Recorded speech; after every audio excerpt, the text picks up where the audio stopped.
Boa noite a todos. É um prazer muito grande para mim estar aqui hoje à noite para comentar um trecho do Evangelho segundo o Espiritismo. O meu nome é Nacleides, para quem não me conhece, sou trabalhadora voluntária da Casa de Francisco. Boa noite, Lu, boa noite, Tarcísio. Sejam todos bem-vindos. Meus irmãos, hoje à noite, esse evangelho para mim ele é muito especial. Porque o evangelho que eu escolhi é o capítulo 6, que se chama O Cristo Consolador. Esse evangelho, ele é lindo. Cada passagem, cada frase, cada item desse evangelho. Então eu já recomendo de cara a todos vocês em casa leem na íntegra esse evangelho, porque esse capítulo é um capítulo pequeno, então dá pra gente ler todo de uma vez, o que não é possível agora por conta do nosso horário. Eu vou ler duas passagens que está neste capítulo. A primeira é de Mateus, está no capítulo 11, versículo 28 a 30. O jugo leve. Vinde a mim, todos vós que estáis aflitos e sobrecarregados, e eu vos aliviarei. Tomai sobre vós o meu jugo, e aprendei comigo, que sou brando e humilde de coração, e acharei repouso para vossas almas, pois é suave o meu jugo e leve o meu fardo. E a outra passagem que eu quero ler para que a gente possa depois seguir com os comentários é uma passagem que está no Evangelho de João, no capítulo 14, versículos de 15 a 17 e o 26. Se me amais, guardai os meus mandamentos, e eu rogarei a meu Pai, e ele vos enviará outro Consolador, a fim de que fique eternamente convosco. O Espírito de verdade, que o mundo não pôde receber, porque o não vê e absolutamente o não conhece. Mas quanto a vós, conhecê-lo-eis, porque ficará convosco e estará em vós. Porém o Consolador, que é o Santo Espírito, que meu Pai enviará em meu nome, vos ensinará todas as coisas e vos fará recordar tudo o que eu tenho dito. Meus irmãos, de início, eu gostaria de compartilhar com vocês uma mensagem trazida por Eurípides Barçanufo, para que a gente possa subsidiar os nossos comentários. A mensagem diz o seguinte: hoje, quem ironiza a mediunidade em nome do Cristo, esquece de que naturalmente, de que foi Jesus quem mais a honrou neste mundo, para alicerçar a sua eterna doutrina entre os homens. É assim que começa o apostolado divino, santificando-lhe os valores na clara audiência e na clarividência entre Maria e Isabel, José e Zacarias, Ana e Simeão, no estabelecimento da Boa Nova. E segue adiante, enaltecendo-a na inspiração junto aos doutores do tempo, exaltando nos fenômenos de efeitos físicos, ao transformar a água em vinho, nas atividades de cura, através dos passes de socorros aos cegos e paralíticos, desalentados e aflitos, reconstituindo-lhes a saúde, ilustrando-a na levitação, quando caminha sobre as águas, dignificando-as nas tarefas de desobsessão, ao instruir e consolar os desencarnados, sofredores por intermédio dos alienados mentais que lhes surgem à frente, glorificando-a na materialização, em se transfigurando ao lado de espíritos radiantes, no cimo do Tabor, e elevando-a sempre no magnetismo sublimado, seja aliviando os enfermos com a simples presença, revitalizando corpos cadaverizados, multiplicando pães e peixes para a turba faminta ou apaziguando as forças da natureza.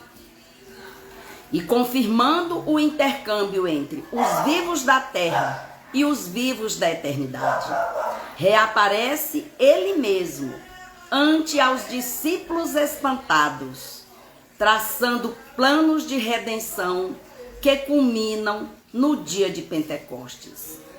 O momento inesquecível do Evangelho, quando os seus mensageiros convertem os apóstolos em médiuns falantes na praça pública para esclarecimento do povo necessitado de luz.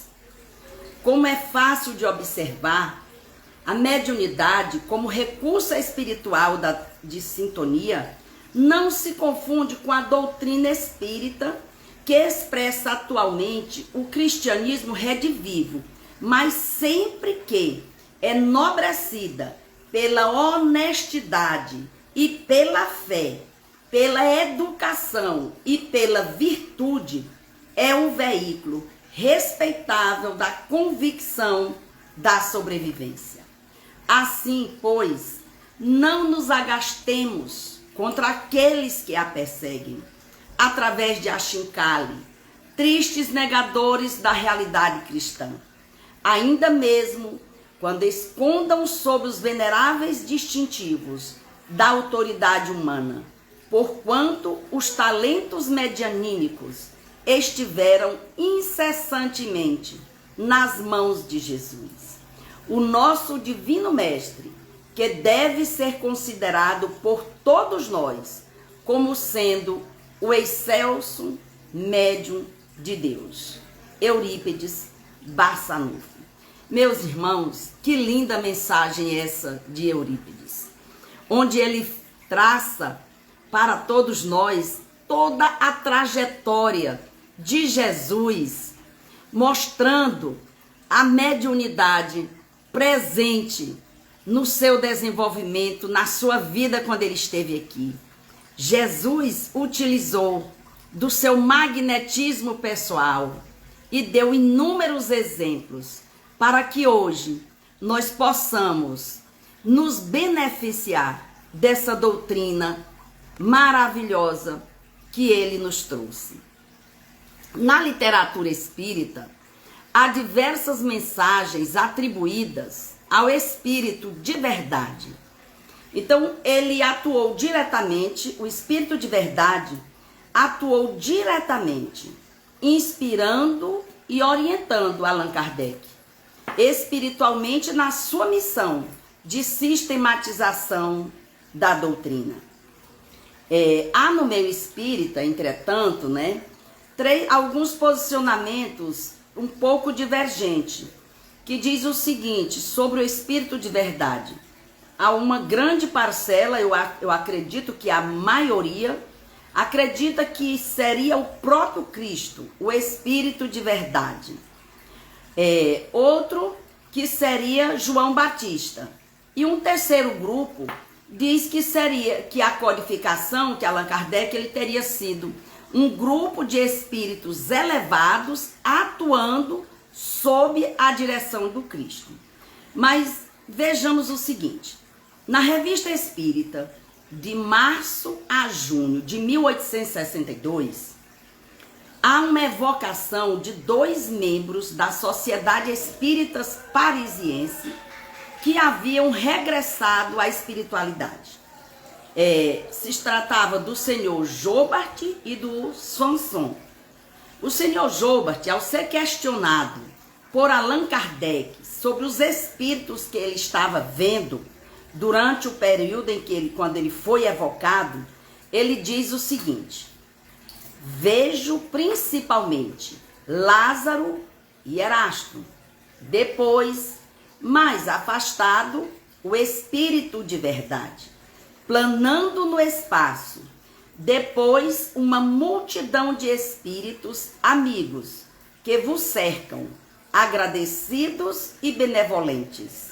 Sede felizes, amigos, porque boas influências vos disputam as calamidades do erro.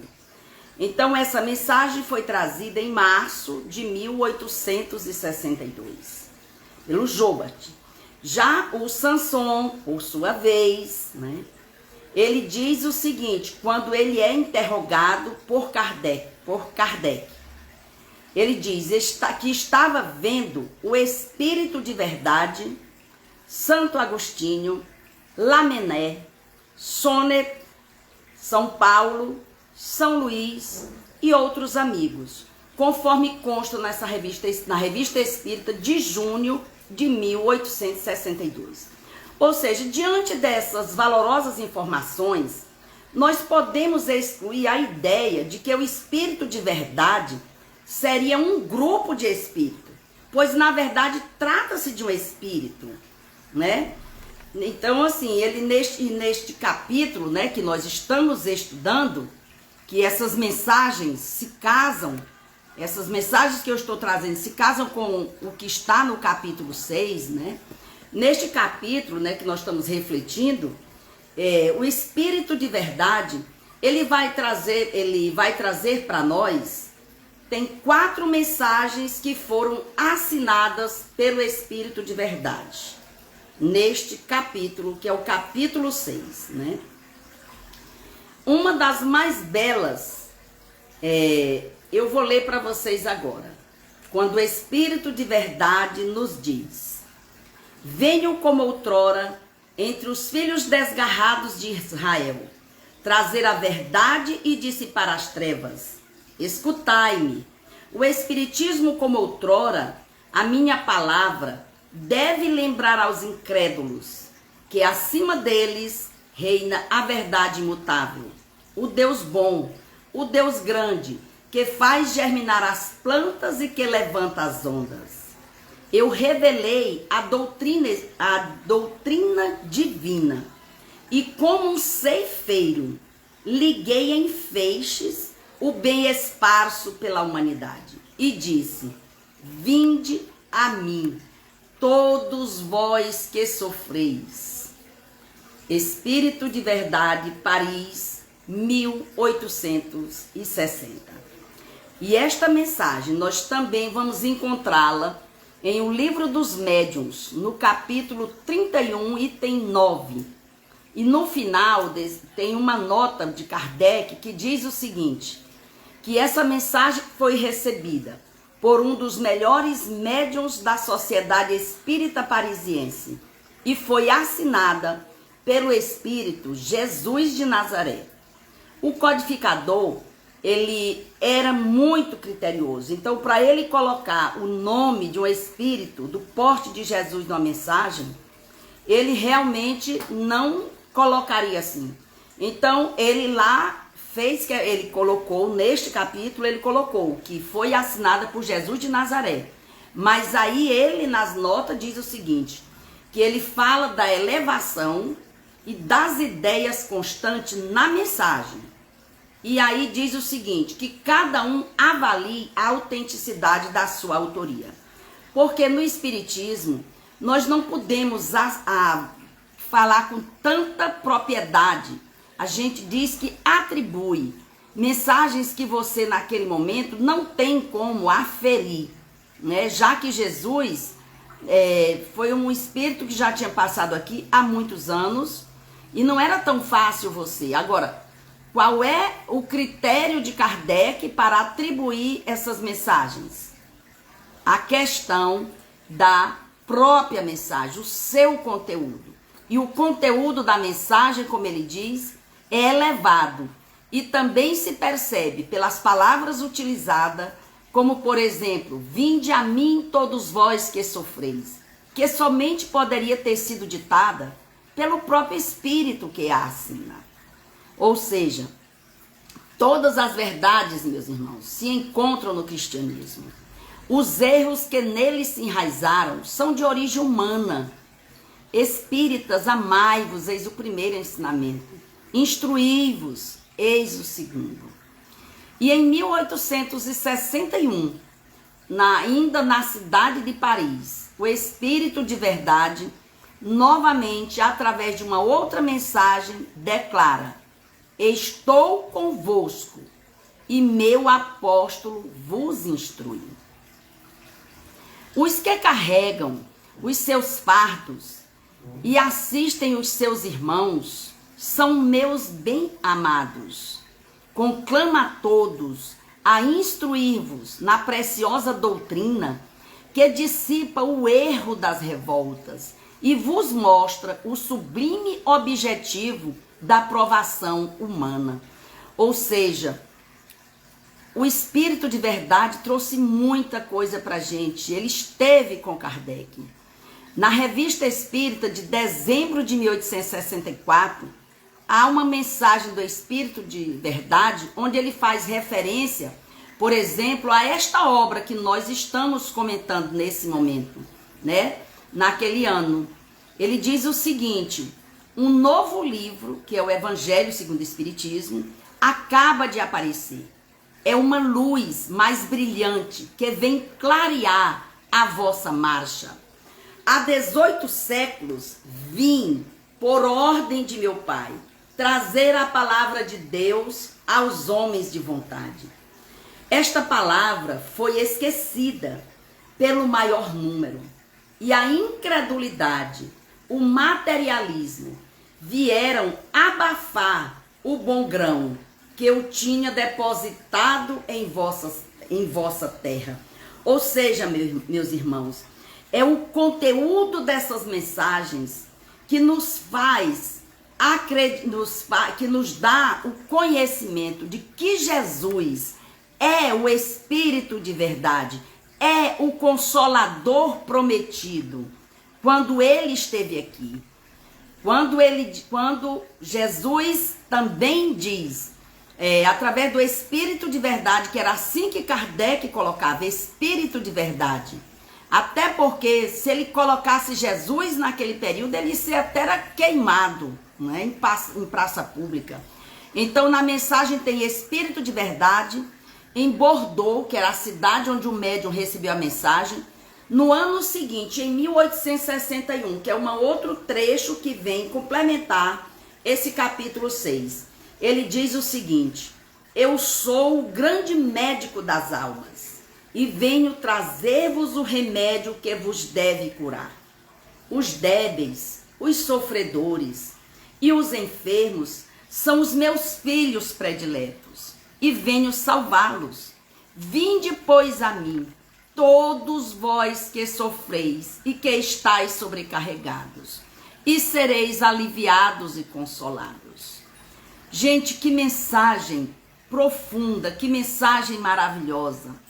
Pena que nós fazemos tão pouco uso dela e estar ao alcance de todos.